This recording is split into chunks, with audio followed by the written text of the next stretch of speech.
Hey guys, welcome to Blazing Guitars, where we talk about worship gear, music, guitar, and everything in between. My name is Blaze Nelson, and today I wanted to share something that I'm pretty excited about that's been happening in our church. So about 6 months ago, we invited anybody who is interested to come and join our band practice. We initially had 5 people, eventually one of them dropped off, and we've been working with them for about 6 months, and they're actually going to play their first worship set on Sunday. So we're really excited about that. I think we've learned a lot just as we introduce that many people all at once. And I would love to talk about some of the things that we learned today. So without further ado, let's jump into it.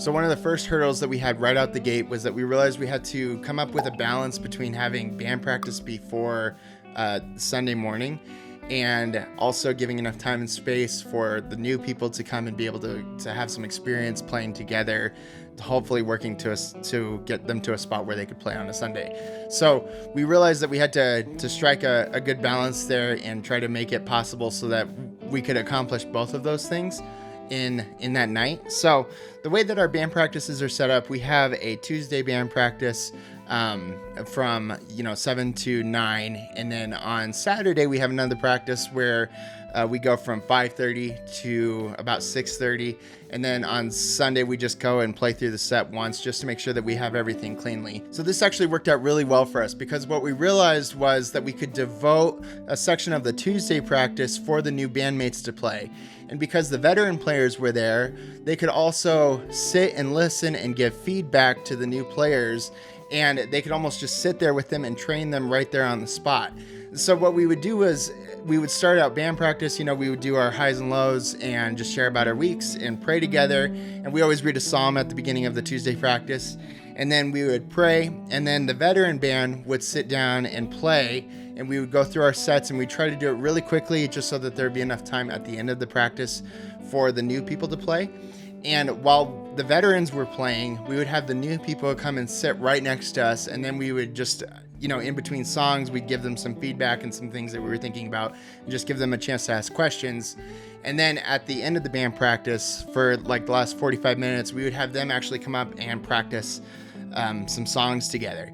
And that actually turned out really, really well. And then coupled with that is we also kept just Saturdays for veteran players. So only the people that were actually playing on Sunday would actually show up on Saturday. And then that way we could just have some focus time to make sure that the set was clean. And that worked out really, really well for us. Immediately, it gave the rookies a chance to have some veteran input and to have them just sitting right there and for all of us to be engaged in helping. Instead of just having one person try to train, it was like the whole band was involved and engaged in passing down skills and giving advice and thoughts to the next generation. There were some issues with some later band practices than we were expecting and some parents that were showing up and having to sit around and wait for 15 minutes. But towards the end, as the bands got better, we were able to kind of keep that to a reasonable time slot. So if this is something that you're looking to do or trying to feel out and see if it's potential, if there's potential there for you, one of the things that I would really suggest is making sure that you add a good 15 to 20 minutes longer than what you think you're going to go, and have parents, if you need parents to come pick up kids, have them come a little bit later just to give yourself enough time to make sure that all that can happen well. So the second thing that we needed to come up with was a goal for the band to accomplish, right? So what we did was we set a set of songs, and I set a date out a couple months in advance. And so in our case, it was August. And I said, okay, so in August, we're going to have the rookie band play. And they're going to play these 5 songs. And we have 3 months for them to practice these 5 songs. And so at the end of each Tuesday practice, they would play those same 5 songs. We wouldn't do anything else. And then we were able to train and just help them kind of get along and just push them in that right direction. And they were also working for something. So it wasn't this nebulous just come and practice, and whenever you're good enough then we'll have you play. But there was this set goal that they were working for, and we had created space, and we knew exactly what they were doing so that they could work to accomplish that goal.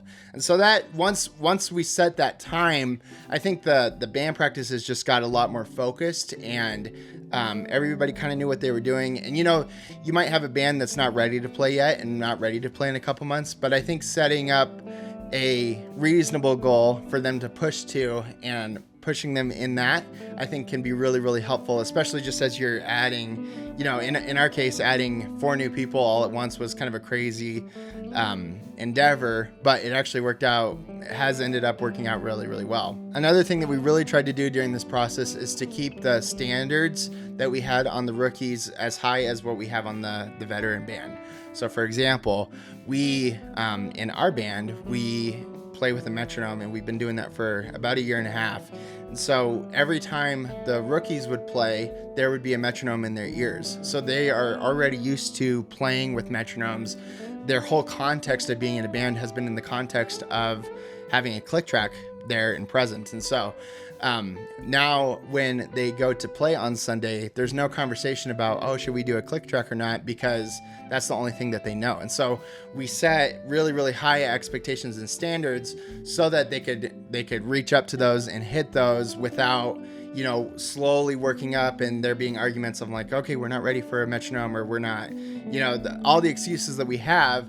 These guys have been playing since day one with a metronome, and their music is memorized and they're ready to go because we kept the same expectation that we have for our regular team. So that's just one thing. If you're training new guys, I think it's really easy and tempting to try to lower the bar for them and to try to set something that you feel is a little bit more attainable, especially every band struggles with a metronome. It's a really hard thing to introduce, but if you can introduce that right at the top, then it's already hard. When you're in a new band, it's already challenging. It's already frustrating, and there's mistakes happening. So you might as well just add everything that you want to add so that by the time all of those start getting ironed out, they all get ironed out at once, and you're not stepping backwards to then introduce a metronome at the end. That was just one thing that we found was really, really helpful. And I'm actually really excited. So like the drummer in this rookie band, he is 12. And so you can imagine, in 6 years playing with the metronome consistently, where this kid's going to be. And he's already a great drummer, but it's cool because he's working in a framework that is going to give him success. And so if you can create these frameworks that build success and that promote success, then especially if you're working with younger people, it might be a little bit rough for a couple of years, but in 6 years, these guys are going to be amazing. So I'm really excited about that. Really excited about the future, and they're doing great now. I don't want to dismiss where they're at, but the potential is incredible with these guys. So one final thought I'd have, and this is kind of where we're at now, and how I foresee the future going, is to then continue to give space for them to play and practice. And so what I think I'm going to do is have them play once a month or once every other month, and I'm going to just keep adding songs to their set list. So they have 6 or 7 songs that they have down solid, but the next time that they play, I'm going to have them play 5 of the same songs with one new one, or 4 of the same songs with 2 new ones.